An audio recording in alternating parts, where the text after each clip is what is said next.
Welcome back, everyone. So today we're going to start talking about our last analysis, and that is called the G-test. Now I know on our bestiary, give me just 1 second, this pen is going crazy. Okay, G-test. Now on our bestiary, if you'll remember, we had dependent variables that could be either nominal or continuous. We also had independent variables that could be nominal or continuous. So we've talked about ANOVAs. We've talked about regressions.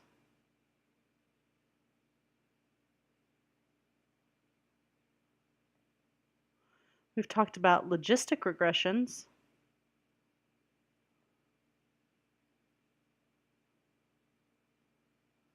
And now we want to talk about the test where we have a nominal dependent variable as well as a nominal independent variable. And this is called a G-test. And I think when I presented this bestiary to you before, I also said chi-square. Well, I mentioned that a test with nominal x and nominal y could be a chi-square or a G-test. The better test and what we're going to use is called the G-test, which is a subset of a set of tests called log likelihood analyses. So log likelihood analyses.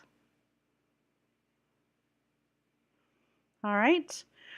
So if you'll remember from our bestiary video, we said that the null hypothesis for a G-test, if we have y and we have x and we have a couple levels of our independent variable, we said that our null hypothesis was that the proportions of each of these groups was the same. So null hypothesis, no difference.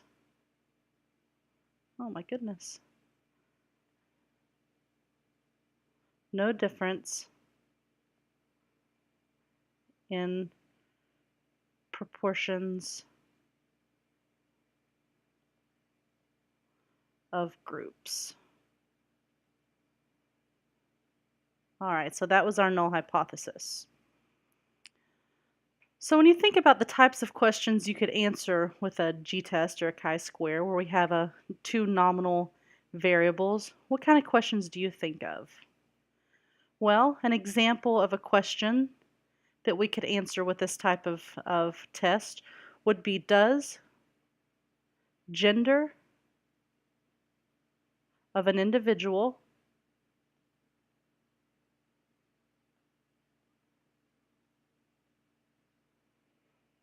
influence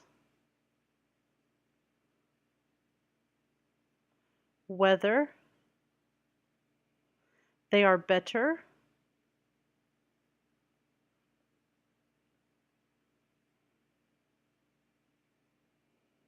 long distance runners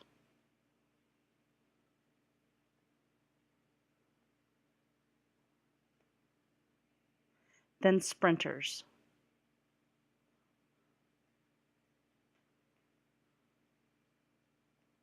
So that's the kind of a question we will answer using our G-test.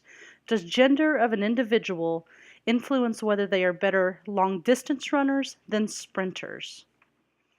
So we can kind of think of this by using a tally figure. So let's go with blue, where we have gender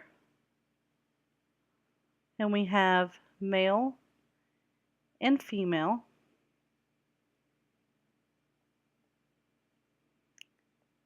And then we have L greater than S. And what this represents is a better long distance runner than a sprinter. Whew. And we have L less than X, meaning they're better sprinters than they are long distance runners. And we can really just do some research and figure out if people are better long distance runners or sprinters, and we can tally them in. So for example, my friend Jessie Bree is a girl, and I know for a fact that she is a better long distance runner than a sprinter. In fact, she's done a couple of half marathons and marathons. So I would say she's a better long distance runner than sprinter, and she's also a female. So I'd tally her in there. And then I would go ask other people, other males and females, are you a better long distance runner or a sprinter? And let's just say I got the following responses, or I figured the following out.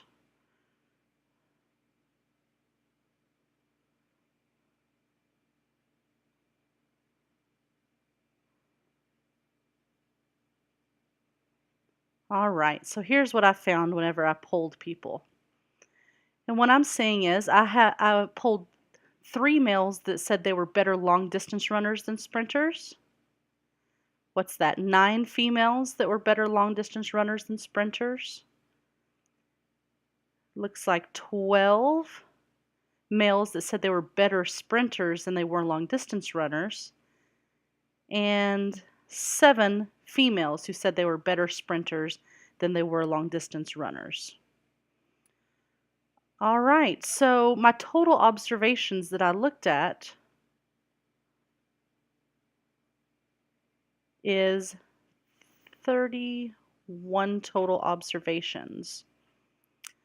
Now, I know it could be tempting to put these numbers, 3, 12, 9, 7, into a data sheet and do statistics on that because, well, we already have our tallies. We know how many tallies we had in each section, but we're not going to do that. With a G-test, we have to set up our data set kind of specifically for SAS Jump. So in order to use SAS Jump to do a G-test, we'll set our data set up this way. We'll have gender in one column, and L greater than S question mark in another column. So this is saying, is a person a better long distance runner than a sprinter? So what I'm going to do is change these tallies to yes or no answers. So if they're a better long distance runner than they are a sprinter, I'm going to give them a yes value. If they're a better sprinter than they are a long distance runner, I'm going to give them a no value. Okay? And we have to do this because we have to be able to have some replication. We can't just put, males 3Y. That won't work. That's not going to work for setting up a data set. So what we would do, we would take each individual block. For example, I had 3 males that were better long distance runners than sprinters. So 3 males and 3 Ys. I had, let's pick a different one. I had 7 females, and I'm not going to be able to put all these in here. I'll run out of room. That said they were better sprinters than long distance runners. And we said that we coded that with an N, saying that no, they are not better long distance runners than sprinters. So I could only fit 4 of them on, but you get the picture. We would do this all the way down until 31 observations were filled. Okay, and this is what we would actually put into JUMP. So we've coded it in a way that we have a yes or no nominal dependent variable. So just to make that clear, this is our nominal dependent variable, and this is our nominal independent variable. Okay? So the next video we're going to look at, I'm going to take this example and we're going to show you how to do that in SAS Jump. So stay tuned. Thanks.